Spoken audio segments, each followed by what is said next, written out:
بسم الله الرحمن الرحیم. د حدیثو د مختلفو کتابونو د اقسامو تعریفات. حدیثو کې ځینې کتابونه هغه مشهور دي په صحه باندې، ځینې کتابونو ته سنن ویل کېږي، ځینې ته جامع ویل کېږي، ځینې ته معاجم ویل کېږي، ځینې ته مستدرکات ویل کېږي. نو په دې لحاظ سره د هغې تعریفات پیژندل پکار دي. عام طور په پیپر کې د دې په باره کې تپوس او پوښتنه کېدی شي. صحیح یا صحه د حدیثو کم کتاب ته ویل کېږي؟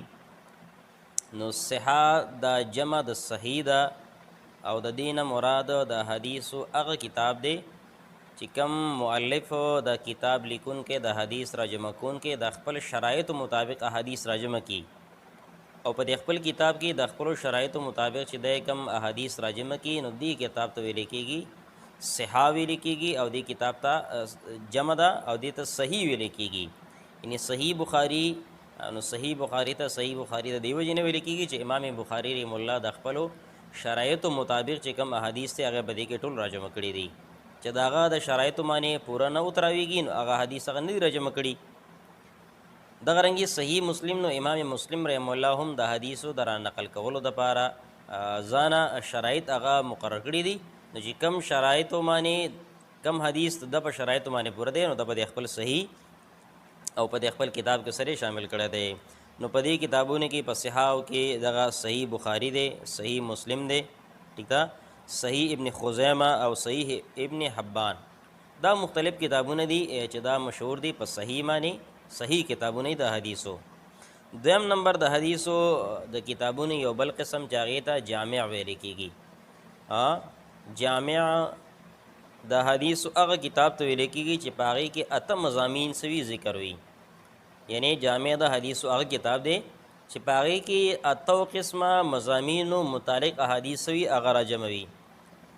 سیر متعلق یعنی د سیرت متعلق، آداب، تفسیر، عقاید، فتن، اشراط الساعه یعنی د قیامت د علاماتو متعلق احادیث، احکام او دغه رنګې مناقب.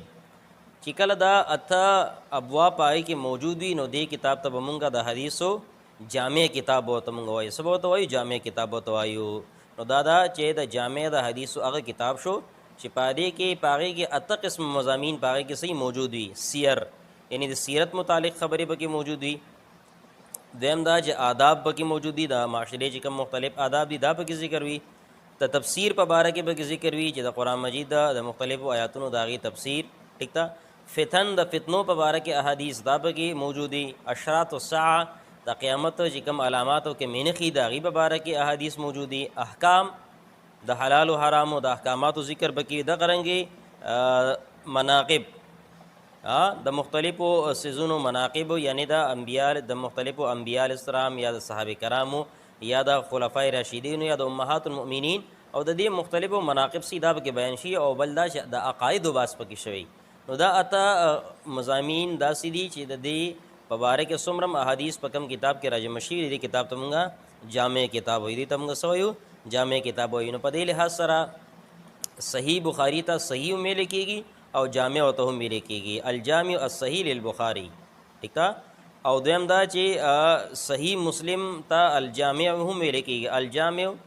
الجامع الصحیح للمسلم، ٹھیک ده، الجامع الصحیح المسلم. او د دې نه علاوه جامع ترمذی چې کوم د امام ترمذی رحم الله کتاب دی نو هغې ته هم جامع ویل کېږي. نو دا د حدیثو دویم قسم دی د هغې حدیثو د کتابونو. دریم نمبر د حدیثو چې کوم کتاب دی هغې ته سنن ویل کېږي. سنن، نو سنن د حدیثو هغه کتاب ته ویل کېږي چې په هغې کې د احادیثو د فقهي ابواب په ترتیب باندې سې را جمع شوي. فقهي ابوابو په ترتیب باندې را نقل شوي. د فقهي ابوابو د ترتیب نه مراد دی چې په دې کې د طهارت په باره کې بحثي، د طهارت نه وروسته بیا پکې د عباداتو او بیا د معاملاتو داسې د مختلفو څیزونو باندې چې کوم فقهي ترتیب دی نو په هغې لحاظ سره په دې کې چې کوم احادیث را جمع شوي نو دې ته ویلی کېږي سنن ویلی کېږي. دې ته سنن ویلی کېږي. نو په دې کې مشهور چې کوم کتابونه دي نو سنن ابن ماجه، سنن ابن ماجه، سنن ابن ابي داود او دغه رنګې سنن دارقطني، سنن دارمي. په دې کې هغه حدیث چې کوم راجم دي نو دا د فقهي ترتیب په لحاظ سره دا حدیث را نقل شوي دي. نو دې وجې نه دې ته څه ویلی کېږي؟ سنن ویلی کېږي. المسانید، مسانید د حدیثو هغه کتاب ته ویلی کېږي چې په هغې کې احادیث د صحابه کرامو په ترتیب سره راجمع شوي. یعنې د صحابه کرامو چې کم ترتیب دی، یو ترتیب خو د صحابه کرامو د هغې د خلفای راشدینو چې کم ترتیب دی، چې اول ابوبکر، بیا عمر، بیا عثمان، بیا علی رضی الله عنهم. او یو ترتیب د دې د اسلام د قبولیت په لحاظ سره دی، چا په دې کې مخکې اسلام راوړی دی قبول، چا اسلام مخکې قبول کړی دی. او دریم دا چې د حروف تهجی په لحاظ سره چې د کم صحابي نوم مخکې راځي، یعنی د الف نه کم شروع کېږي، د حمزه نه کم شروع کېږي، نو د هغه حدیث اول او بیا دې وروسته چې د چا نمبر پسې راځي په دې لحاظ سره. نو په دغې کې مشهور کتاب مسند امام شافعي یو کتاب لیکلی دی د حدیثو، په هغې کې هم داسري راجمع کړي دي. بل دی مسند امام احمد بن حنبل رحم الله، چې په دې کې د 30,000 نه زیات احادیث هغه څه دي راجمع کړي دي. نو د هر یو صحابي هغه روایت ځان ځانله څه دي هغه راجمع کړي دي. نو د دې وجې نه دې ته څه ویلې کېږي؟ مسانید یا مسند هغه کتابونو د حدیثو ته ویلې کېږي چې په هغې کې د صحابه کرامو په ترتیب سره احادیث وي را نقل وي. بل نمبر د حدیثو یو بل کتاب دی چې هغې ته معاجم ویلې کېږي. معجم، المعاجم جمع د معجم ده. نو د معجم نه مراد د حدیثو هغه کتاب دی چې په هغې کې یو محدث د خپلو استادانو، د خپلو شیوخو، د خپلو استادانو په ترتیب سره احادیث را نقل کړي. د خپلو استادانو په ترتیب سره، د شیوخو په ترتیب سره احادیث را نقل کړي.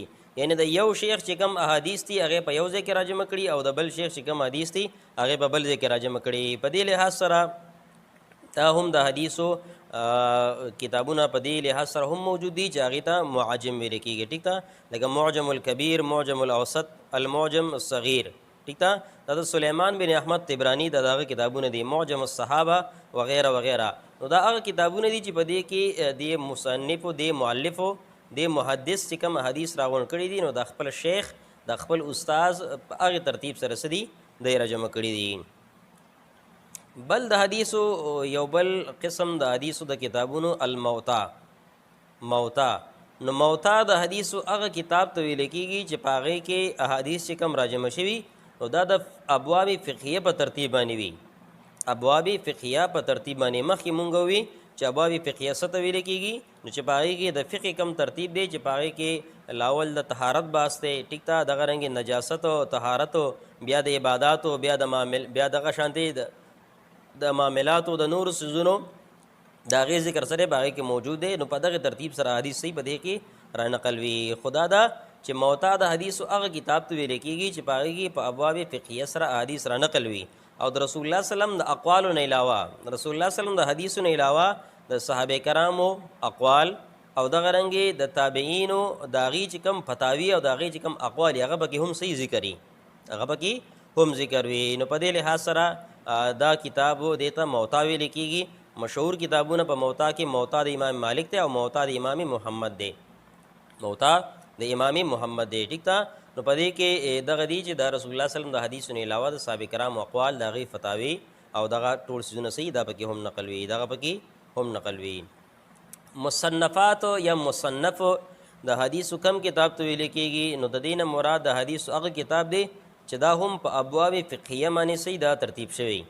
د دې ترتیب په ابواب فقهیه باندې، خو په دې کې د حدیثو د رسول الله صلی الله علیه وسلم د حدیثو سره سره د صحابه کرامو اقوال پکې موجود وي، د هغې فتاوی موجود وي، او دغه رنګې د تابعینو، تبع تابعینو د هغې د فتاوو، د هغې د اقوالو ذکر صحیح دا ورسره پکې هم موجود دي. نو مصنف د ابن ابي شیبه، مصنف د عبدالرزاق، مصنف ابن ابي شیبه او مصنف د عبدالرزاق، دا په دې کتابونو کې څه دي مشهور کتابونه دي چې کوم ته مصنفات ویل کېږي. یو بل قسم د حدیثو دی چې هغې ته اجزا ویل کېږي. اجزا د حدیثو هغه کتاب ته ویل کېږي. اجزا د جمع د جز ده، جز ویل کېږي، یو حصې ته ویل کېږي. نو په دې اجزاو نه مراد د حدیثو هغه کتابونه دي، اجزاو نه مراد د حدیثو هغه کتابونه دي چې په دې کې محدثو، مؤلفو د یو موضوع سره متعلق څه خاص احادیث هغه را نقل کړي. د یو موضوع سره خاص چې څومره حدیث دی را نقل کړي وي. مثال د دې دا دی لکه امام بخاري رحمه الله کتاب لیکلی په جزء رفع الیدین باندې، یعنی د رفع الیدین متعلق چې څومره هم احادیث دي هغه حدیث ته ټول په یو کتاب کې سدي راغونډ کړي دي، نو دیتا څه ویل کېږي؟ جز ویل کېږي، اجزا دي کتابونو ته ویل کېږي. دغه رنګې فاتحه خلف الامام، قرات فاتحه خلف الامام، په دې باندې هم امام بخاري رحمه الله کتاب لیکلی دی. نو هغه کتاب په هغې کې صرف د فاتحې د امام نه وروسته د فاتحې د ویلو او د نه ویلو چې کوم احادیث دي هغه په دې کې څه دي را نقل دي. نو دغه کتابونه د حدیثو دې ته اجزا ویل کېږي. څه ورته ویل کېږي؟ دې ته اجزا ویل کېږي. ټیک ته د دې نه علاوه اگر چې د حدیثو د کتابونو نور هم قسمونه علما کرامو ذکر کړي دي